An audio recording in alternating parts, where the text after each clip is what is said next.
Je ne dirais pas que je suis la plus ancienne mariée parmi nous, mais nous bénissons Dieu qu'il veut nous enseigner au quotidien. Donc le thème sur lequel nous allons intervenir, c'est sur le thème garder la flamme dans le couple, la flamme de l'amour dans le couple chrétien. Donc comme notre frère l'a dit tantôt, le couple qui nous intéresse ici, c'est le couple d'un homme et d'une femme. Et nous allons voir ce que le Seigneur nous dit quant à garder l'amour, garder la flamme de l'amour vivante dans notre couple, pour rester une bénédiction l'un pour l'autre. Nous allons commencer par prier, par un mot de prière et bénir le Seigneur pour ce thème. Éternel, nous voulons te louer et te bénir encore, Seigneur, parce que ce thème, c'est toi qui l'as inspiré, Seigneur. C'est toi qui as déclaré que l'homme quittera son père et sa mère, s'unira à sa femme et que les deux deviendront une seule chair. Et c'est toi qui as déclaré aussi dans ta parole, Seigneur, que celui qui trouve une femme a trouvé le bonheur.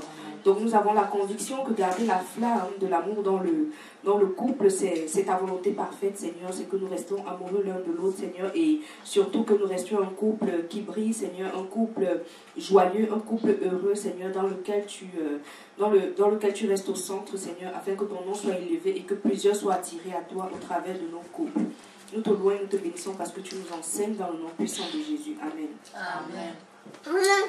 Donc, quand on parle de garder la flamme dans le couple, le verset sur lequel nous allons nous appuyer ici, c'est le verset du psaume 127 au verset 1 qui nous dit « Si l'Éternel le bâtit, celui qui bâtit, bâtit en vain. Si l'Éternel le garde, celui qui veille, veille en vain. » Souvent, quand on parle de garder la flamme, quand on se retrouve, que ce soit des femmes, des hommes, que ce soit du monde ou chrétien, quand on parle de garder la flamme dans le couple, ah, comment je fais pour que mon mari m'aime encore? J'ai l'impression que mon mari ne m'aime plus. Comment je fais pour que ma femme m'aime davantage? J'ai l'impression que ma femme ne m'aime plus. Souvent, les conseils vont fuser de partout. On va se donner mutuellement toutes sortes de conseils, mais on va oublier une chose. Quand l'Éternel ne bâtit pas, c'est éphémère. Notre frère nous a parlé tantôt d'une fondation. La fondation qui est le Seigneur est inébranlable. Quand le Seigneur bâtit, véritablement, c'est inébranlable. Si le Seigneur met l'amour pour toi dans le cœur de ton conjoint, rien, aucune situation, personne ne peut venir retirer cet amour-là.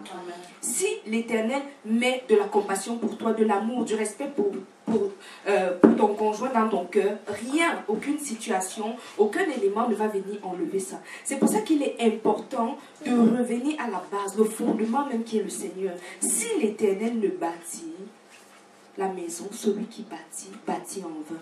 Donc vraiment, garder ta flamme là, si l'Éternel ne te donne pas la stratégie, si l'Éternel ne t'aide pas à garder cette flamme, vraiment tu la gardes en vain. Parce qu'en vain feras-tu des dîners aux chandelles, il y a des gens à qui ça ne parle pas. Et ça, ce sera quelque chose que tu auras reçu peut-être d'un conseil. Tu diras, oh, j'ai l'impression que mon mari ne m'aime plus véritablement. Comment je fais pour que mon mari m'aime encore davantage? Et une soeur va te dire, mais parce que ça, c'est ce qui avait marché chez elle. Oh, mais fais-lui un bon dîner aux chandelles. Mais en réalité, tu vas le faire avec toute la bonne intention, mais ça reste charnel parce que tu ne connais pas le véritable besoin de ton mari en ce moment. Or, quand tu rentres dans le secret, tu dis à ton Père, Seigneur, j'ai l'impression que ton fils ne me manifeste pas l'amour et l'attention comme il le fait souvent. Qu'est-ce qui se passe? Le Seigneur peut te dire, ah, en ce moment, il est très stressé. Tu sais, il apprécie bien tel frère, telle soeur. Allez en week-end là-bas. Et ce week-end le libère. Il parvient à parler avec le frère, il partage. Bref, que le Seigneur soit notre coach au niveau de garder la flamme. Amen. Parce que là, on aura des vraies stratégies. On mettra en place des véritables stratégies telles qu'il faut. L'une des choses qu'on peut voir dans la parole, c'est sûr qu'on ne va pas juste dire que le Seigneur soit notre coach puis on va se séparer. La parole nous parle, la parole du Seigneur nous parle. Dans la parole, on voit que le Seigneur nous parle de notre présence. Comment garder la flamme en restant présent pour notre conjoint, en se donnant du temps l'un à l'autre. La parole déclare dans Genèse 2, 24, « L'homme quittera son père et sa mère et s'attachera à sa femme et les deux deviendront une seule chair. » Si tu n'es plus présent, le pauvre qui s'est attaché à toi, la pauvre qui s'est attachée à toi se retrouve seule. Il y a un problème, il y a un manquement. Et dans ce manquement, ça crée des insatisfactions et des frustrations comme la sœur Marie-Laure développait tantôt. Et ça tue la flamme de l'amour. Parce qu'avant que l'infidélité n'arrive, la flamme de l'amour commence déjà à périr. Elle commence déjà à s'éteindre. Parce que quand la flamme de l'amour est brûlante, elle est vivante, c'est difficile de trouver quelqu'un qui ait des pensées d'infidélité. Donc il faudrait être présent, il faudrait qu'on puisse se donner du temps l'un pour l'autre, il faudrait qu'on puisse prier ensemble.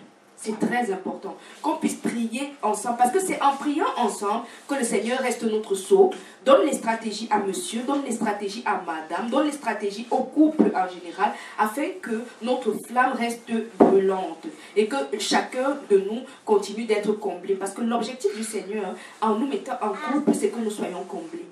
Rappelons-nous que le Seigneur a vu Adam, il a dit, il n'est pas bon que celui-là soit seul. Il n'est pas bon. Donc si le Seigneur a mis Ève à son côté, c'est pour que ce soit bon pour Adam. Amen. Et pour que ça reste bon, que ton couple reste goûteux, le Seigneur veut que tu sois présent, mon bien-aimé. Le Seigneur veut que tu sois présente, ma bien-aimée. Amen. Gérer les non-dits et les frustrations. Éphésiens 4, 26 nous dit, si vous vous mettez en colère, ne péchez point, que le soleil ne se couche pas sur votre colère, et ne donnez pas accès au diable. Amen. Amen. On se rend compte que dans les couples, les non-dits sont l'un des gros facteurs qui enveniment les situations et qui poussent à tuer la flamme. Les frustrations, les soupçons, les ressentiments, ces choses que nous pensons mais que nous n'exprimons pas. Ça reste au niveau de nos pensées, mais jamais au niveau de nos expressions. Ah, j'en veux à mon épouse parce que peut-être moi je suis d'une culture différente. Et elle ne me cuisine jamais la nourriture de chez moi. Dans ma pensée, le diable me suggère qu'elle veut me commander, elle voudrait que j'adopte sa culture. Dans sa pensée, elle se dit, peut-être, elle veut faire diversifier. Tu es trop habitué au mets de chez toi. Mais vu que tu n'as jamais exprimé ce non-dit, mais pourquoi tu ne me fais jamais les plats de chez moi? J'ai l'impression que tu voudrais m'obliger à adopter ta culture. Vous n'en parlez pas, ça envenime la situation. Et toi, tu commences à avoir du dédain pour les plats de ta femme. Et ta femme commence à avoir du dédain pour ton attitude devant sa cuisine. C'est comme ça que devant vos attitudes l'un et l'autre, vous vous blessez par les paroles, vous vous blessez par les attitudes, vous vous tuez mutuellement. Et la flamme de l'amour commence à s'éteindre progressivement jusqu'à ce qu'on en arrive au point que notre sœur développait tantôt l'infidélité. Amen. Amen. Donc vraiment, apprenons à traiter les non-dits. Apprenons à exprimer ce que nous pensons dans nos têtes. Apprenons à exprimer les ressentiments que nous avons. Si mon conjoint a eu une attitude qui m'a frustrée, vraiment, que je mette ça devant le Seigneur me donnera le bon moment, m'indiquera le bon moment pour lui en parler. Mais que je lui en parle. La volonté parfaite de Dieu, c'est que je lui en parle. Parce que Dieu ne veut pas que je dorme sur ma colère. Dieu ne veut pas que je rate le ciel à cause de ça. Donc Dieu voudrait qu'on s'explique là-dessus. Amen. Amen. Et quand on s'explique, souvent on se comprend. Et plus on se comprend, parfois même il y a lieu de demander pardon, on se demande pardon. Et quand on se demande pardon, généralement ça ravive la flamme. Amen. On se redécouvre, on a le goût de se redécouvrir. Amen. Nous avons aussi un autre point qui est manifester de la reconnaissance et de la gratitude. Vraiment ne pas prendre notre conjoint, les attitudes de notre conjoint, le service de notre conjoint pour acquis. Amen. Apprenons à dire merci. Merci chérie pour le bon repas que tu m'as fait. Vraiment merci chérie parce que tu as acheté une robe bleue. J'aime la couleur bleue, mon épouse achète une robe bleue. Je te remercie, oui, parce qu'on doit remercier le conjoint. Peut-être lui, sa couleur préférée, c'est du violet ou bien du rouge. Mais parce qu'il sait que j'aime le bleu, il a choisi de prendre du bleu. Amen. Amen. Merci chérie pour m'avoir inscrit peut-être à un examen que je n'arrivais pas à m'inscrire. Apprenons à exprimer notre reconnaissance. Amen. Il n'y a personne sur cette terre qui n'aime pas qu'on soit reconnaissant. Et la reconnaissance attire davantage de bénédictions. Amen. La reconnaissance attire davantage de grâce. Donc apprenons à exprimer notre gratitude à nos conjoints afin de recevoir davantage d'eux, afin de les encourager, parce que ça encourage, ça montre que l'acte posé n'est pas passé inaperçu, que nous avons vu, bien vu, mais plus que ça, que nous avons mesuré l'ampleur de ça et que nous apprécions à sa juste valeur. Apprenons à apprécier nos conjoints. Le Seigneur nous a dit, il n'est pas bon qu'on soit seul, il fera une aide semblable à cet homme-là. Donc, l'homme reçoit une aide pour venir le bénir, pour qu'il soit bien. Et l'aide vient pour être béni aussi, pour être bien. Amen. Donc mettons bien nos conjoints avec de la gratitude, des compliments. Notre frère en a parlé tantôt. Tu ne peux pas vivre avec quelqu'un à qui tu ne dis jamais qu'il a fait quelque chose de bien. C'est pas vrai. Même le Seigneur, dans toute sa colère, quand il voulait détruire, ça dit Sodome et Gomorrhe, ça reste que quand Abraham est venu, il dit Seigneur, s'il y a même un petit juste là-bas, il a dit oui, c'est quand même vrai, il doit avoir un petit juste là-bas, lui au moins on va le sortir. Donc le Seigneur reconnaît quand même que malgré tout notre gros péché, il y a quand même un petit quelque chose de bon en nous. Amen. Et nous devons imiter notre Père, nous devons imiter notre Dieu, nous devons regarder notre conjoint et voir ce qui est bien en lui et le célébrer. Amen. Arrêtez juste de parler des manquements, mais célébrer aussi qu'est-ce qu'il y a. Amen. Amen. Nous pouvons parler de cultiver sa relation avec Dieu parce que ça c'est fondamental. Nous sommes comme des téléphones, des téléphones portables que nous avons. Là, quand ce n'est pas chargé, ben, ça finit par s'éteindre. Quand nous ne sommes pas bien rechargés, nous finissons par nous éteindre. Et souvent, quand on est bien connecté au Seigneur, on est tellement rempli que les grosses exigences qu'on met sur nos conjoints, on ne les met plus parce que le Seigneur, lui, nous remplit déjà. Amen. Donc, faisons attention à toujours cultiver notre relation avec le Seigneur afin d'être remplis, cultiver nos dons, talents et nos implications, que ce soit dans l'œuvre de Dieu, dans les projets avec nos conjoints et tout. C'est important. Tu ne peux pas être avec quelqu'un, tu n'as aucun don, c'est-à-dire la personne t'a rencontré au point X, 10 ans après tu es toujours au point X, il y a un problème. Je dis même l'équipe de football, pour les gens qui sont fans de football, les équipes remportent des championnats de temps en temps. C'est ça qui permet de garder la flamme du fan pour dire, mais la dernière fois ils ont fait ceci. Toi ma bien-aimée, toi mon bien-aimé, qu'est-ce que tu as accompli depuis? Est-ce que c'est une formation que tu as terminée, que je suis en train de célébrer? Est-ce que je ne sais pas, c'est un projet que tu as mis sur pied, que tu as mené à bout? Est-ce que c'est une nouvelle idée que tu as eue? Est-ce que c'est des frères que tu as encadrés? Est-ce que dans l'évangélisation, tu as ramené 40 âmes? C'est autant de choses. Donc, continuons à rester à cultiver nos dons parce que le Seigneur a déposé en chacun de nous des dons et il voudrait que ces dons-là soient cultivés afin que notre premier collaborateur, notre plus proche partenaire, notre conjoint reste notre fan. Amen. Amen. Nous allons parler aussi tantôt, comme je disais tantôt, partager des projets. C'est important de partager dans le couple, partager dans la prière, partager dans la méditation, mais c'est pas tout. Partager aussi des projets. Un couple qui n'a pas de projet ensemble, ils finissent souvent par faire chemin séparé parce que chacun a ses projets. C'est important, c'est vital pour un couple d'avoir des projets ensemble et de s'accompagner dans les projets. C'est important de s'impliquer dans les projets de notre conjoint. Chérie, tu fais un doctorat, tu es rendu à quel niveau? Est-ce que je peux te relire? Est-ce que tu aimerais que je te relise? Chérie, je fais un doctorat. Tu veux me relire? Est-ce que tu peux me critiquer? Chérie, je veux faire mon essai de soutenance devant toi. Qu'est-ce que tu en penses?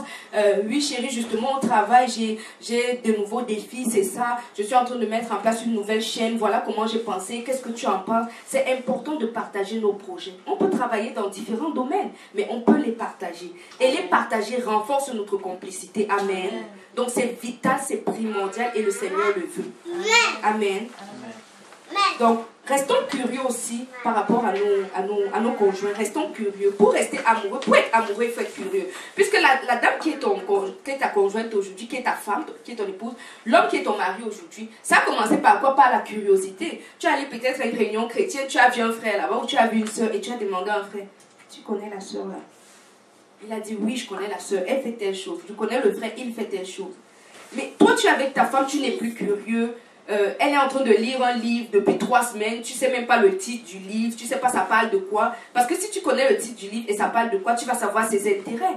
Et si tu sais ses intérêts, tu vas plus pouvoir t'approcher d'elle. Tes cadeaux seront plus ciblés. Amen. Amen. Et tu veux faire les cadeaux qui vont bénir ton épouse, pas les cadeaux que tu penses juste dans ta tête. Amen.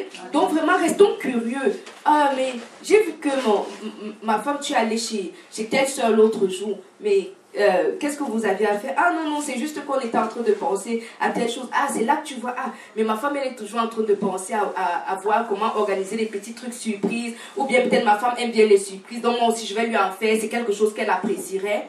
Pourtant, toi, à la base, tu te diras, toutes les femmes aiment les fleurs. Mais ta femme peut préférer les surprises. Ta femme peut préférer les voyages. Donc, c'est en restant curieux que tu t'intéresses, tu approfondis, de ta femme.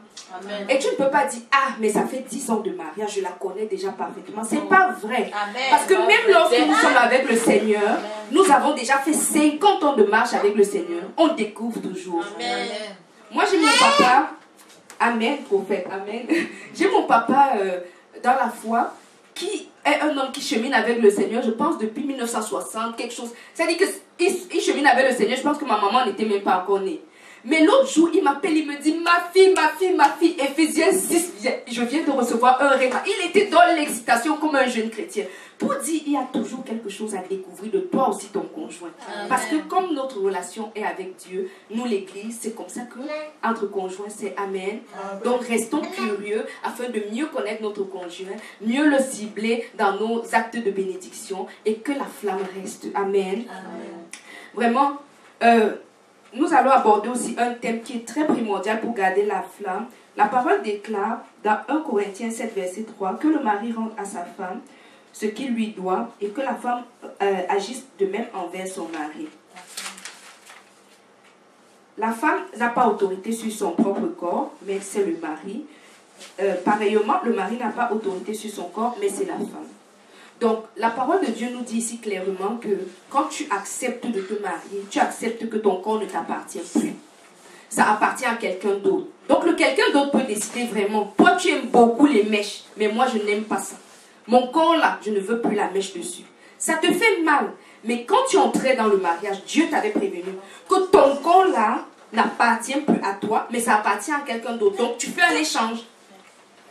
Donc, c'est normal que un mari dise vraiment, moi, je n'aime pas trop les mèches. Donc, trouve une façon de coiffer autrement le corps qui est mien.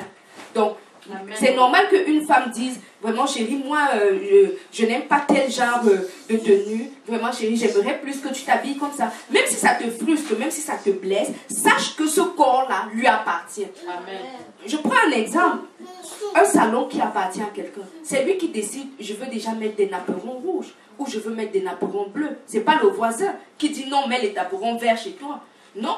Donc, il a décidé que sur ce corps, il veut voir telle chose. Vraiment, apprenons à respecter le désir de notre conjoint là-dessus. Amen. Et quand on respecte ce désir, c'est certain qu'on comprend que dans le lit conjugal, on doit respecter aussi non seulement la parole de Dieu, mais aussi le désir de notre conjoint. Amen. Nous sommes là pour faire du bien à l'autre, et faire du bien va jusque dans le lit conjugal. Amen. Amen. Vraiment, jouons ensemble, rions ensemble, faisons du bien à notre conjoint, apprenons à rire avec notre conjoint. Notre frère a abordé un sujet tantôt, il a dit... Souvent, on arrive, il y a des conjoints qui ont des bonnes attitudes à l'extérieur, mais chez eux, ils ne rient jamais. Tout ça, c'est quoi? C'est des faits de culture. Dans la culture, on a dit, mais si tu ris avec une femme, elle va te traiter comme ça, elle va te banaliser. Ça, c'est ce que ta culture t'a dit, mais qu'est-ce que ton Dieu te dit? Amen. Dieu demande que tu gardes cette femme-là. Dieu demande que tu gardes cette femme-là. Dieu demande que tu converses avec cette femme, que tu passes des temps d'intimité avec elle. Et Dieu demande que tu ailles lire le livre de Cantique pour voir c'est quoi les temps d'intimité. Amen. Vraiment. C'est important que nous puissions passer du temps ensemble et ce temps, que ce soit un temps de qualité, un temps de joie, un temps de partage, un temps de rire, un temps de complicité pour nous bâtir. Amen. La dernière chose, non pas des moindres, mais très très importante, sinon la plus importante, apprenons à nous garder et à garder l'autre.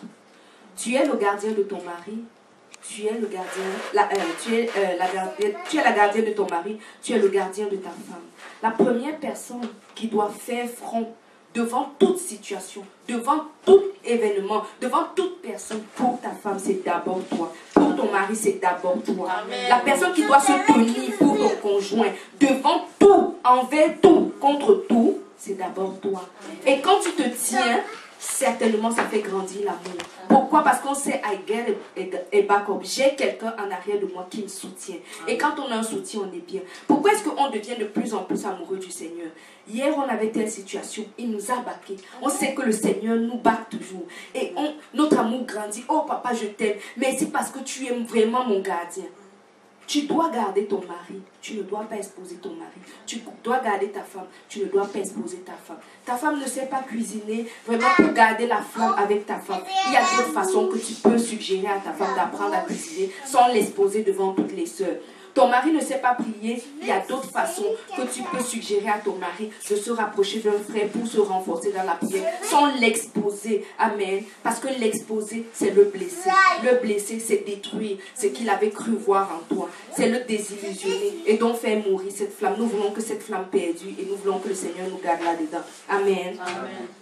Honorons nos vœux, honorons notre lit conjugal selon Hébreux 13, verset 4. Et surtout, ne perdons pas de vue qu'en toutes choses, nous serons jugés. Amen. Amen. Pour garder la flamme, gardons les yeux sur le fait que le Seigneur nous demande de faire du bien. Parce que oui, nous faisons du bien pour être une bénédiction. Oui, nous sommes appelés à être des bénédictions. Mais demain, il nous jugera aussi dessus. Est-ce que nous avons véritablement été une bénédiction? Nous allons prier.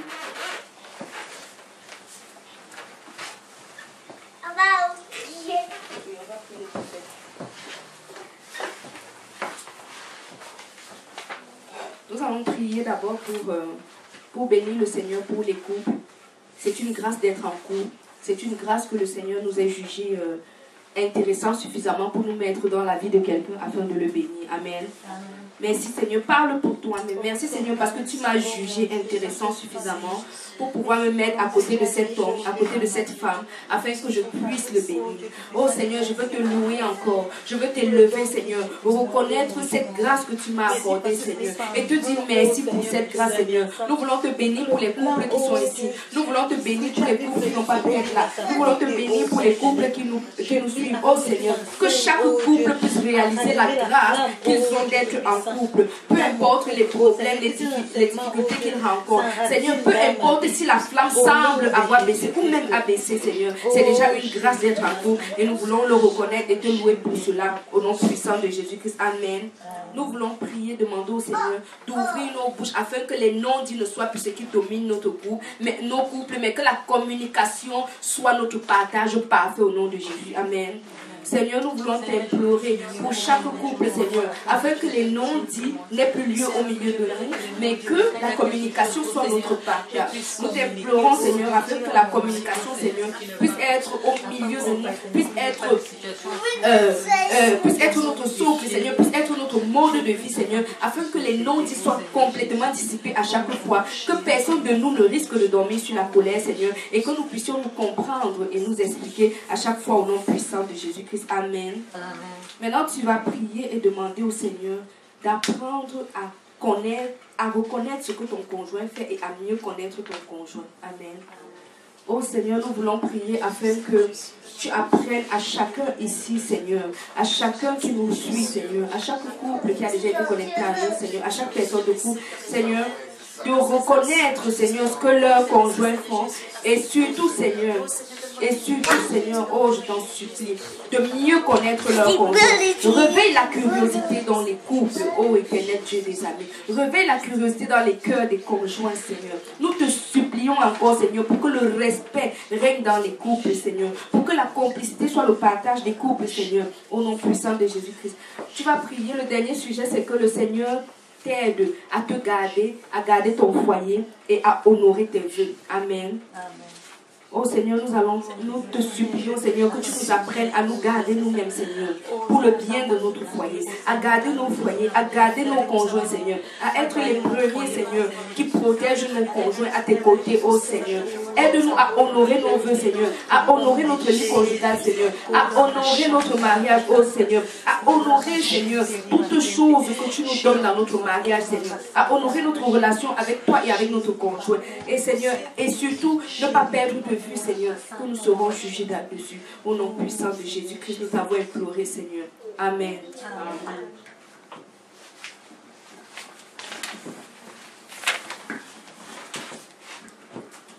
Merci beaucoup, Sœur Karine Beaumont, pour ton intervention. C'est la flamme de l'amour. C'est la flamme de l'amour. Chacun de nous a posé quoi il va faire pour allumer cette flamme d'amour dans sa relation auquel il vit. Comment allumer cette flamme dans ta relation de couple auquel tu es. Tu as pu au moins puiser quelque chose dans l'intervention de la sœur Karine qui est intervenue. Il y avait un thème, la sexualité, mais On va l'introduire un peu sur l'hygiène à la fin. Dans les 10 minutes d'hygiène, on va se séparer en deux groupes. On passe au second thème, le stress, avec notre intervenante, toujours la sœur Karine Morin. On va intervenir sur le stress.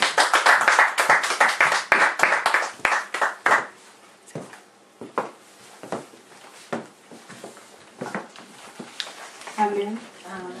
Nous allons continuer notre partage, justement, en approfondissant un des points qui concerne garder la flamme, du moins un des points qui peut menacer la flamme dans notre couple, qui est le stress. Amen. Donc, le stress est généralement défini un peu comme un état de perturbation dû à une agression ou à une influence externe ou interne. Amen. Donc, le stress a plusieurs origines souvent. En fait, le stress peut avoir plusieurs origines. On peut avoir les finances qui peuvent être une très grande source de stress dans un foyer. On peut avoir les relations entre les conjoints qui peuvent être une très grande source de stress dans les foyers. On a la communication, notre frère l'a profondément développé tantôt, qui est une grande source de stress dans les foyers. Lorsque les conjoints n'arrivent pas à s'adresser l'un à l'autre, à se comprendre, cela est une source de stress parce que du coup les conjoints sont frustrés, ils n'arrivent plus à s'exprimer. Et du coup, cela crée des frustrations et des tensions dans le couple. Nous avons les ingérences. Dans les ingérences, nous avons les amitiés, les familles, les personnes externes, les collègues de travail. Vraiment, nous allons nous arrêter un peu sur les ingérences pour dire, faisons attention aux ingérences. Un couple, c'est deux personnes. C'est un homme, c'est son épouse. Un couple avec des enfants, ça reste deux personnes. Un homme et son épouse. Les enfants sont des éléments externes qui sont le prolongement du couple, mais qui ne sont pas le couple. Les amis sont des éléments qui sont des à côté du couple, des bonnes relations au couple, des fans du couple, mais qui ne sont pas le couple. La famille est une extension qui est une bénédiction, un soutien, mais qui n'est pas le couple. Un couple, c'est deux personnes. Et dans les ingérences, on a même les enfants. Donc, faisons attention à cela. Les enfants ne devraient pas devenir une source de division dans le couple. Parce que Dieu a dit, il n'est pas bon que l'homme soit seul, je lui ferai une aide semblable à lui. Dieu n'a pas dit, je lui ferai des aides, je lui ferai une aide avec la suite de l'aide. Donc, il est important de se rappeler que dans le couple, si les enfants sont déjà un sujet de dispute permanent, c'est normal que ce soit une source de stress pour le couple en question. Donc, nous devons faire attention. Dans les origines de stress, on a aussi les blessures. Que ce soit les blessures du passé non traitées, comme notre soeur l'a dit tantôt, d'où l'importance de traiter les blessures. Que ce soit les blessures que nous nous sommes infligées mutuellement par manque de communication, par manque de compréhension ou alors par des attitudes ou des trahisons qu'on a vécues. Les blessures sont une grosse source de stress dans le foyer. On a des faux raisonnements et des jugements. Les faux raisonnements, c'est une femme à qui sa famille a dit tout le temps on ne montre pas tout son argent à un homme, hein. On ne montre pas tout son argent à un homme. Donc, elle commence à faire elle commence à jouer des doubles jeux avec son conjoint. Elle cache de l'argent à son conjoint. Elle fait des projets avec sa famille. Et elle vit sur le qui-vive permanent de peur d'être découverte. Amen. Amen. Et ça, ce n'est pas la volonté de Dieu. Parce que la parole nous dit que dans le jardin, ils étaient nus et n'avaient pas honte. Amen. La nudité parle de transparence. Amen. Donc, quand il y a déjà quelque chose qu'on cache, les cachotteries, c'est une source de stress parce qu'on est tout le temps sur le qui-vive. On a peur d'être découvert. Et si on est sur le qui-vive, on a peur d'être découvert, on commence à être agressif. Et ça nous stresse et ça stresse l'autre parce qu'on a vu tantôt que le stress est un état de perturbation dû à une agression. Donc quand on est agressif, l'autre est stressé et réagit à notre stress. Amen. Dans les sources de stress, on a aussi les traditions. Dans ma famille, on fait toujours comme ça. Dans ma famille, on fait toujours comme ça. Dans ma famille, les hommes font ceci. Dans ma famille, les femmes ne s'asseyent pas avec les hommes. Donc, je ne peux pas amener ma bien-aimée au restaurant. Dans ma famille, les hommes ne font pas de cadeaux. Donc, je ne ferai jamais de cadeaux à ma femme. Ça, c'est des sources de stress. Parce que le conjoint qui est en face n'est pas pleinement dans sa bénédiction à cause d'une tradition qui a été établie par des hommes. Amen. Donc, nous devons faire attention aux traditions. Le travail est une méga source de stress en Occident, dans les couples. On sort du travail avec des questions qui nous stressent, avec des responsabilités qui nous stressent, avec des situations qui nous stressent. On ramène ces situations à la maison. Non, on ne les partage pas avec le conjoint, mais le stress que nous avons vécu au travail, au lieu de le partager avec notre conjoint pour trouver une solution et le gérer, mais on se braque contre notre conjoint comme s'il en est la cause. Donc le travail est une grosse source de stress aussi. Le ministère est une source de stress. Dans le ministère, ça n'évolue pas comme on a pensé. Dans le ministère, les brebis ne se comportent pas comme on a pensé. Dans le ministère, les frères se sont comportés comme ça. Dans le ministère, on a vécu une telle trahison. Et en réponse à cette trahison, on commence à se comporter avec notre conjoint comme si c'était lui qui nous avait trahis. Comme si c'était lui la brebis qui refuse d'écouter nos conseils. Comme si c'était lui l'origine de ce stress-là. Le ministère aussi est une grosse source de stress. Il y a plusieurs autres sources de stress que nous pouvons citer, mais une chose est importante avant qu'on ne se demande qu'est-ce que le Seigneur dit par rapport au stress, quelles sont les solutions que le Seigneur nous propose, c'est de se rappeler un couple, c'est deux personnes.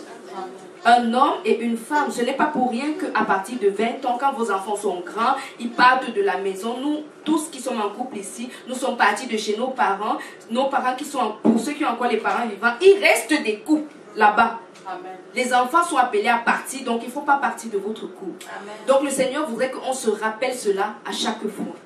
Amen. Concernant les solutions que le Seigneur nous propose, le Seigneur nous dit dans Philippiens 4, verset 6, ne vous inquiétez de rien. On nous dit que le stress part d'une situation de perturbation, donc d'une inquiétude interne. Amen.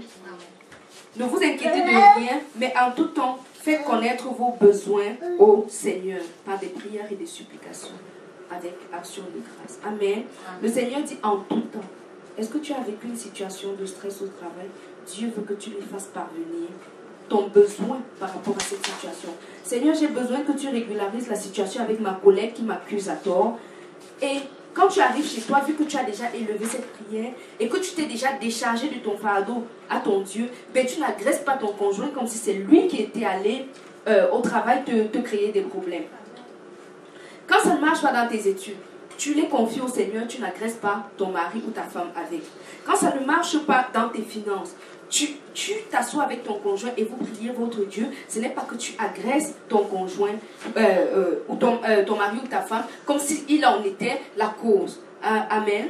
Parce que, par exemple, aux finances, on va prendre un exemple. Des fois, la situation financière est tellement stressante que pour peu que l'un des conjoints a fait une dépense, qui d'ailleurs est une dépense normale souvent, on se met à l'agresser carrément. Et le conjoint te dit, mais par exemple, si le conjoint a pris, du moins s'est acheté à manger et était parti sans manger, il dit, mais je suis parti sans manger, il n'y a rien à manger à la maison et j'avais très faim, je ne pouvais pas continuer à travailler, il fallait que je mange. On se met à s'agresser et à se quereller parce que nous avons une source de stress. Mais la vérité, le Seigneur nous demande, est-ce que cette source de stress, on l'a amenée à lui qui est la solution des solutions et qui peut nous trouver une solution à tout temps. Proverbe 2, verset 6 dit, car l'Éternel donne la sagesse, car le Seigneur donne la sagesse. De sa bouche sortent la connaissance et l'intelligence. On a souvent, on a l'habitude de se hâter à aller demander des conseils aux frères. Oh, mais j'ai telle situation, je pense que... Oh, mais j'ai telle situation, je pense que... Le Seigneur veut nous donner la sagesse pour gérer nos situations. Amen.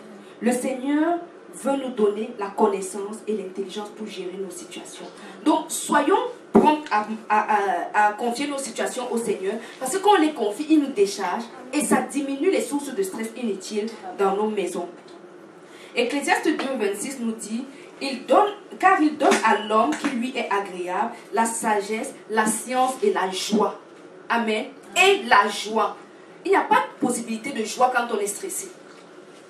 Quand on est stressé, on ne peut pas être dans la joie. Ce n'est pas vrai, ce n'est pas deux états qui sont compatibles. Donc, quand tu finis de te confier au Seigneur, il te donne la sagesse, il te donne la science et il te donne la joie. Donc, peu importe la situation qui voulait déjà devenir une source de stress, il te donne la sagesse. Amen. La parole déclare dans Proverbe 18, 22, « Celui qui trouve une femme trouve le bonheur. C'est une grâce qu'il obtient de l'Éternel. » Amen. C'est sur ce verset que nous allons finir en faisant une très brève analyse de ce verset. Celui qui trouve une femme trouve le bonheur. Ça veut dire que femme est synonyme de bonheur. Pour Dieu, femme est synonyme de bonheur. Donc, est-ce que tu as un bonheur dans ta maison? Tu es toujours la face attachée, toujours énervé. Mais tu es énervé pourquoi? Dieu dit que si j'ai trouvé une femme, j'ai trouvé le bonheur. Mais moi, dans ma maison, je ne vois pas ce bonheur-là. Je vois toujours juste les lamentations. Donc, vraiment, comme un frère avait dit, moi j'ai épousé le mur des lamentations. Pauvre frère. Le frère dit que mais vraiment le verset m'avait tellement mis l'espoir dans le cœur. J'avais dit, oh Seigneur, hein, le bonheur que je cherche dans toi depuis là, tu dis que c'est même pas dans toi que je dois chercher. C'est que si j'ai trouvé une femme, j'ai trouvé le bonheur. Mais moi je vois que j'ai épousé le mur des lamentations.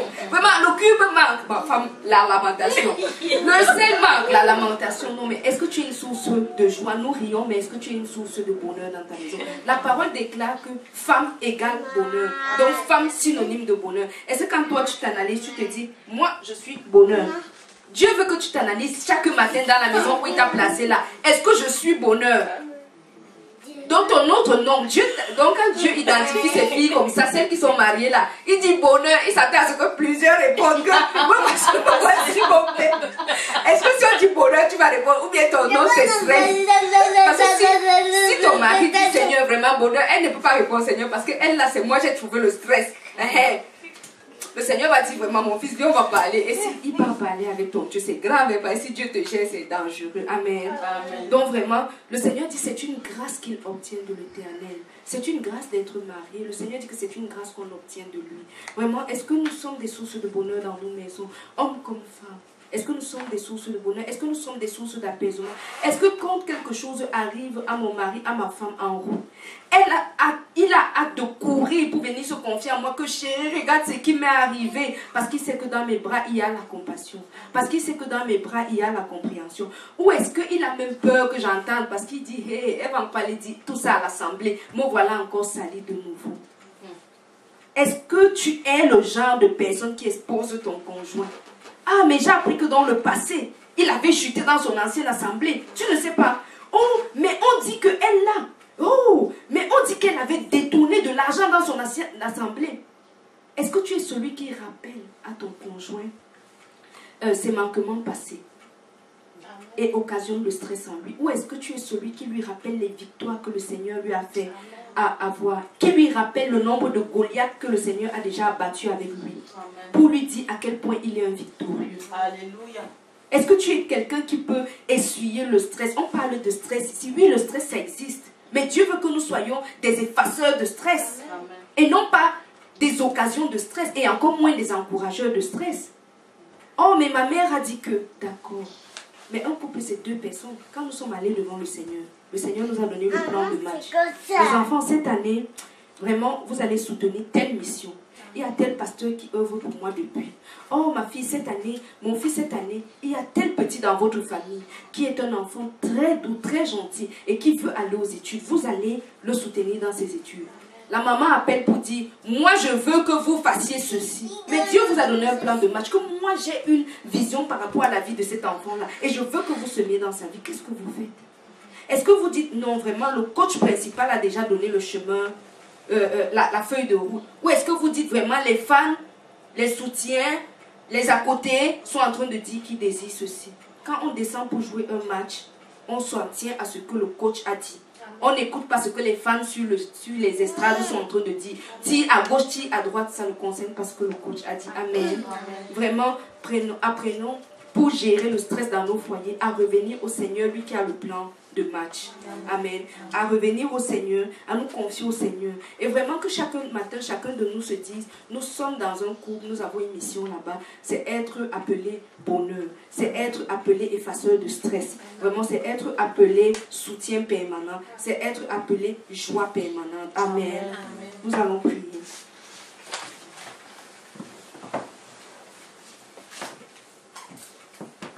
Éternel roi de gloire, nous voulons te bénir encore, Seigneur, te rendre grâce parce que tu as permis que nous puissions approfondir cet aspect, Seigneur, du stress qui parfois vient et qui très souvent vient tuer la flamme de l'amour dans nos foyers. Nous voulons te supplier, Seigneur, afin que toi qui connais nos cœurs, Seigneur, toi qui connais nos manquements, oh Seigneur, toi qui connais nos besoins, toi qui connais nos faiblesses, toi qui as mis en nous-mêmes des forces, Seigneur, nous prions encore que avec cette connaissance que tu nous as donnée, Seigneur, que nous puissions devenir des bonheurs dans nos maisons, Seigneur, des effaceurs de stress, oh Seigneur, que nous puissions clairement être identifiés, oh Seigneur, comme soutien permanent, comme source de bonheur dans nos maisons, au nom puissant de Jésus-Christ. Seigneur, nous refusons les ingérences des amis, oh Seigneur, qui viennent nous diviser de nos conjoints. Seigneur, les amis ne seront jamais les rivaux de nos conjoints. Oh Seigneur, nous refusons cela au nom puissant de Jésus-Christ.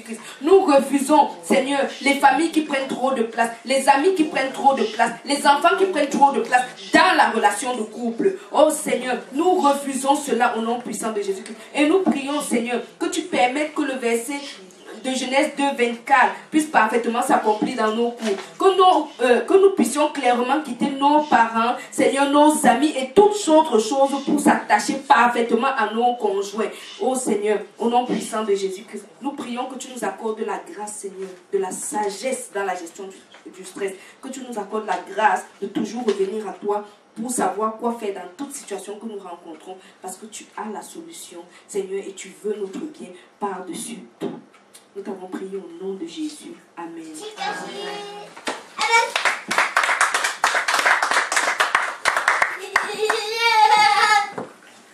Merci beaucoup, Sœur Karine, pour ton intervention. Maintenant, on va passer à une courte pause. Après cela, on va se diviser en deux groupes pour l'hygiène corporelle. Ça peut nous prendre 10 à 15 minutes. On se conseille sur l'hygiène. Les femmes se conseillent sur l'hygiène des femmes et les hommes se conseillent sur l'hygiène des hommes. Merci.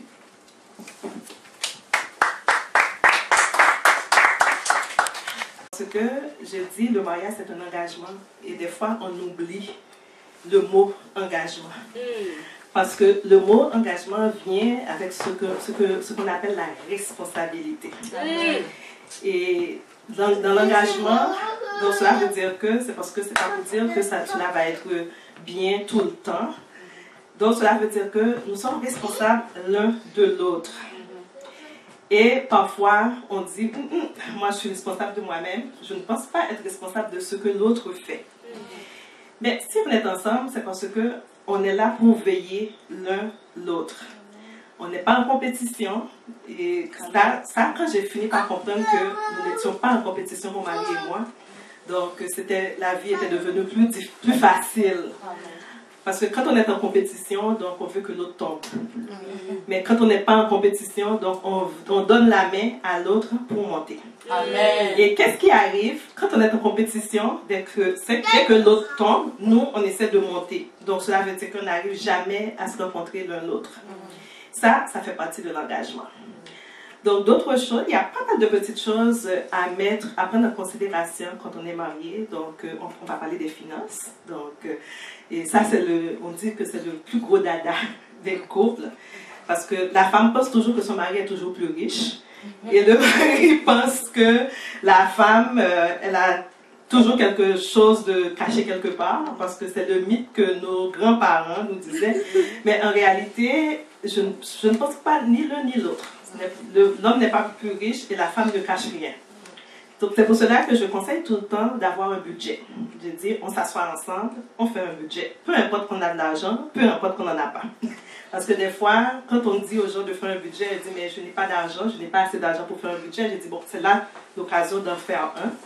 Parce que qu'est-ce qui arrive, c'est que vous incitez aussi Dieu à venir dans votre couple pour lui dire, parce que là, lui, il n'a pas le droit de vous laisser sans rien.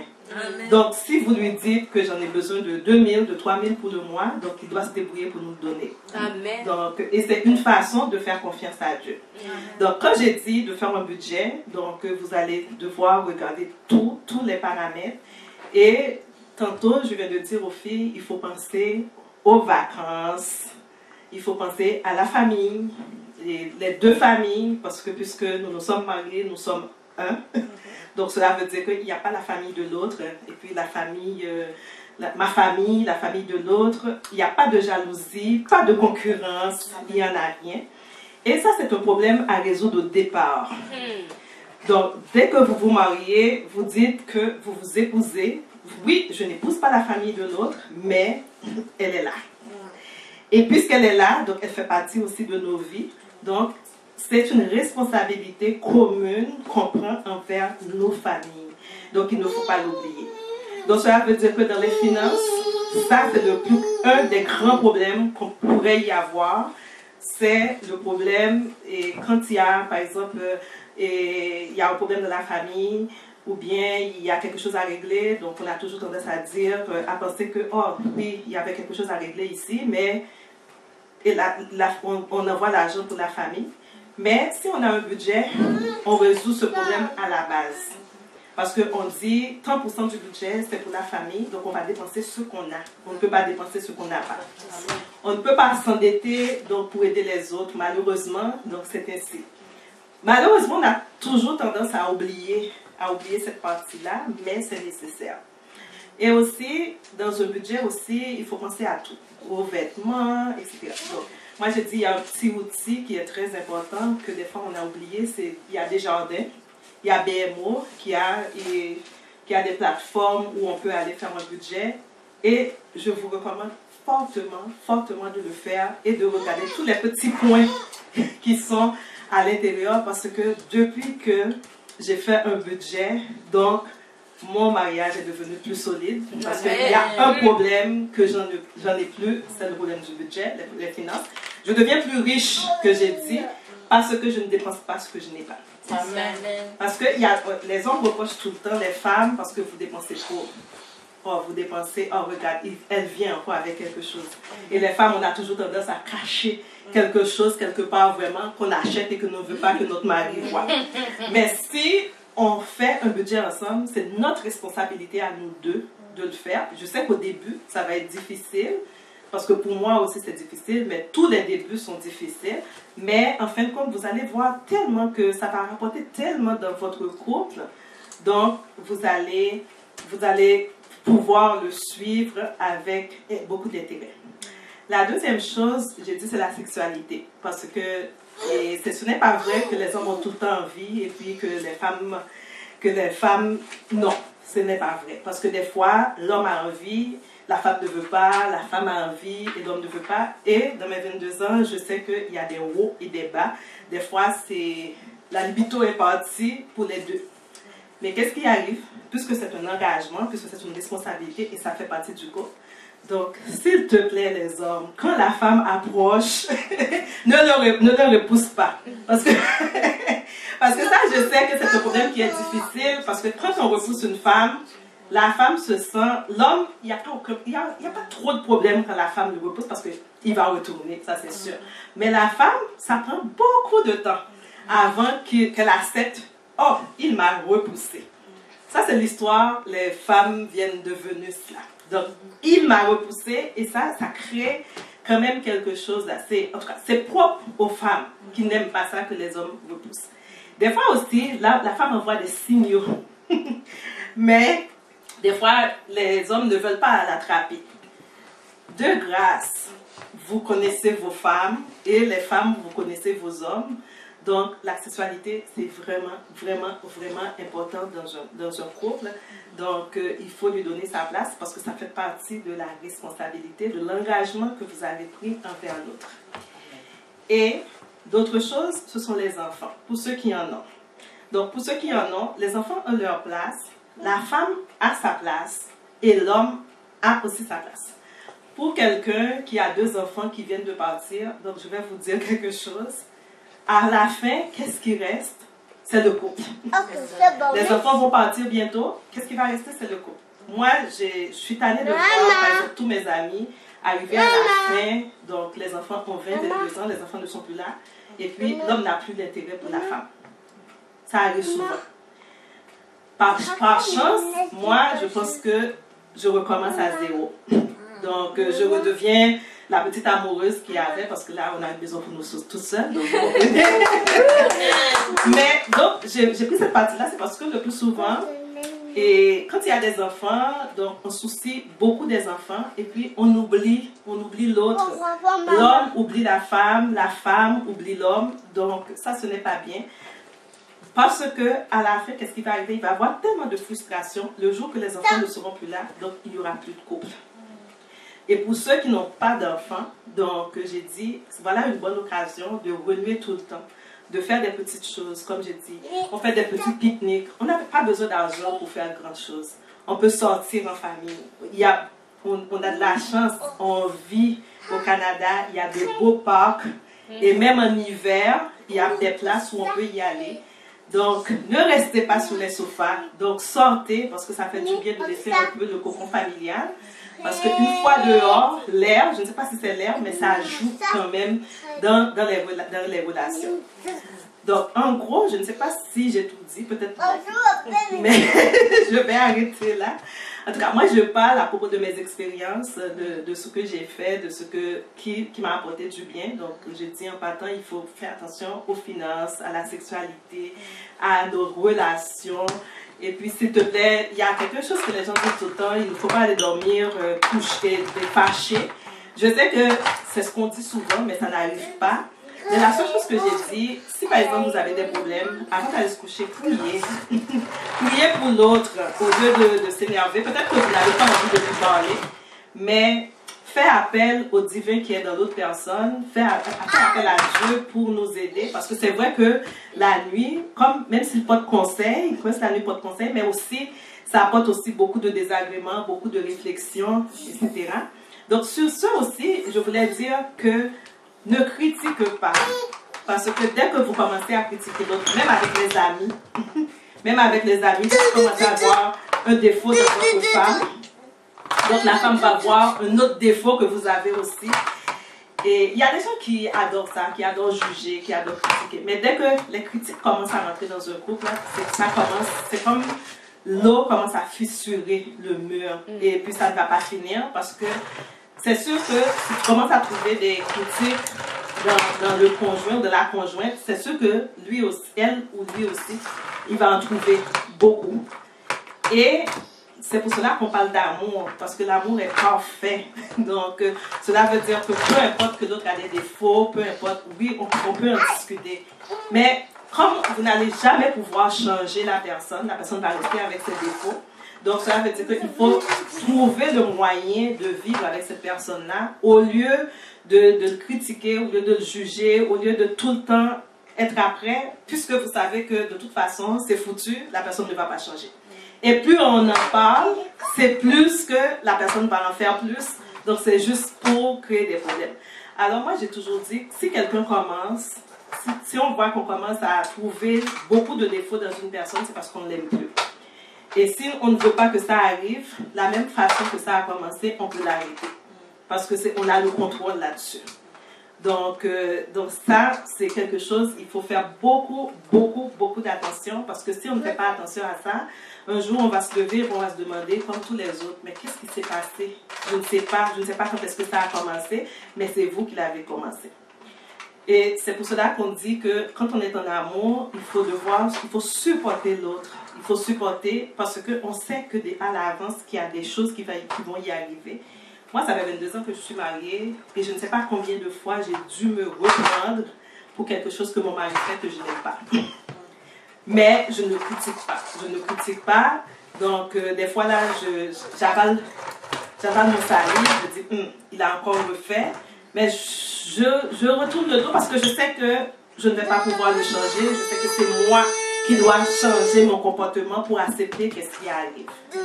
C'est malheureux de le dire, mais ça va rester comme ça. Et je vais terminer avec ce petit mot-là. Donc, j'espère que vous avez suivi et que vous avez aimé ça. Oui, merci.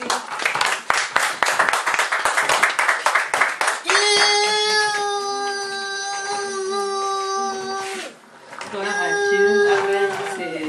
Je ne sais pas comment qualifier la nourriture que nous avons reçue depuis le début de ce séminaire. Je veux remercier simplement le Seigneur pour chacun d'entre vous. Je vais remercier premièrement le chef de cette maison, mon époux, parce que s'il n'avait pas dit oui, on n'aurait pas pu faire ça. Et je veux particulièrement apprécier tous les efforts qu'il a mis, les efforts physiques, les efforts mentaux, les efforts psychologiques, les efforts spirituels. À un moment donné, il a même mis la main à la pâte à la cuisine pour m'aider, ma chérie. Je crois que ce que nous avons reçu nous aidera premièrement parce que nous sommes nouvellement entrés dans la vie de couple et je suis sûre que ces conseils, ces enseignements nous aideront, nous et tous ceux-là qui ont été présents et ceux qui vont nous suivre en ligne. On a parlé de marcher dans la foi en tant que chrétien, on a parlé de la communication, on a parlé de la fidélité, on a parlé de l'hygiène dans les petits groupes, on a parlé du stress, de comment ranimer la flamme de l'amour. Il y avait aussi la sexualité qui a été touchée, mais là dans les petits groupes, tous ces points sont importants l'un l'autre. Et au-dessus de tout, comme l'a si bien dit Léna, à un moment donné, ça prend aussi la prière. Et c'est là que Dieu intervient. Placer Dieu au centre de notre couple. En fait, faire de Dieu la fondation. Chaque intervenant nous a dit, certes, nous a donné des conseils, mais est revenu sur la place importante de Dieu dans le couple. Et si nous devons dire quelque chose, nous verrons que dans les premiers livres de la Bible, selon l'ordre chronologique qui est donné, Dieu a eu pour premier souci dans la création de créer le couple homme et femme. Et la deuxième chose qu'il a dit, c'était de multiplier. Donc il y a une responsabilité qui est donnée à l'homme, une responsabilité qui est donnée à la femme. Et plus tard, dans les Écritures toujours, on voit comment il définit le rôle de l'homme, le rôle de la femme. Il donne une certaine lignée, il donne le rôle de chef à l'homme, il donne le rôle de soumission à la femme. Je ne vais pas entrer dans les définitions et ce que ça implique. Je vais tout simplement dire que dans la famille, il y a un ordre qui est placé. Mais nous voyons quand nous lisons la parole de Dieu que ce n'est pas un ordre de domination, c'est plutôt une collaboration entre deux êtres. Fait que je vais m'arrêter là, je ne vais pas me mettre à redéfinir, à refaire un autre séminaire. Je vous remercie tous pour votre déplacement, pour ceux qui ont donné des enseignements, pour tout ce que nous avons reçu ici en cette journée. Après la prière, nous avons fait un petit quelque chose. Ça me fera vraiment plaisir que vous partagiez cela avec nous. Nous allons nous lever pour prier.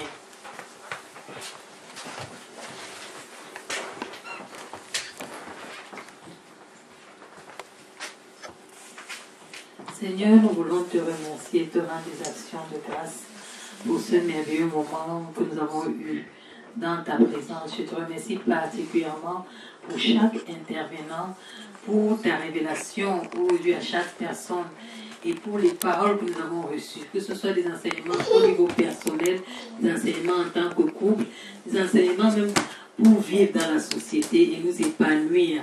Je prie afin que ces enseignements nous aident à être premièrement un couple fait à ta gloire et ensuite un couple épanoui qui ait compréhension davantage dans la vie de famille et que les couples soient le reflet de ta gloire.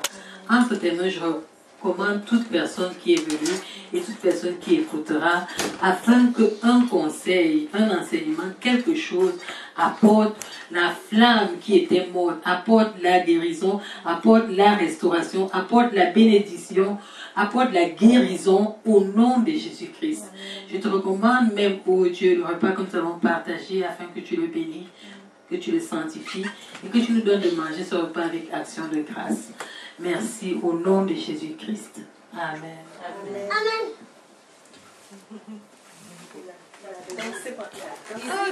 Mon Dieu, vraiment, on est là. c'est du porc, hein? Non, ça c'est des pâtes de huile, des pâtes de porc. Voilà. T'as pris le temps pour faire tout ça. Je t'ai dit. Dieu te bénisse, ma soeur. C'est quoi? Tu as piqué quoi? Tu vas me faire N'est-ce ça. pas? Ah, ne Oui, fais pas je les sais. chez nous. Je sais.